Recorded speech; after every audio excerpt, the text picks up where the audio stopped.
చపాతీల్లోకి అదిరిపోయే రుచితో గోరుచిక్కుడుకాయ మసాలా కర్రీ. దీనికోసం ఇలా నువ్వులు, పల్లీలు, ధనియాలు, జీలకర్ర, కొన్ని మెంతులు వేసుకొని ఫ్రై చేసుకొని పొడి చేసుకోండి. నెక్స్ట్ ఆయిల్లో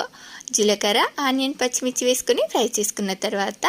కరివేపాకు, వెల్లుల్లి, పసుపు వేసుకొని ఫ్రై చేసుకున్న తర్వాత కుక్కర్లో 2 విజిల్స్ వచ్చేంత వరకు ఉడికించి పెట్టుకున్న గోరుచిక్కుడుకాయ వేసుకొని 2 మినిట్స్ పాటు ఫ్రై చేసుకున్న తర్వాత ఒక టమాటో, అలాగే మీకు టేస్ట్కి సరిపడా సాల్ట్ని యాడ్ చేసుకొని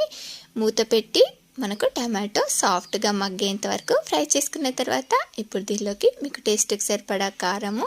వేయించి పెట్టుకున్న పొడి, కొంచెం కొత్తిమీర కాడల్ని వేసేసుకొని ఇలా 2 మినిట్స్ పాటు ఆయిల్లో ఫ్రై చేసుకున్న తర్వాత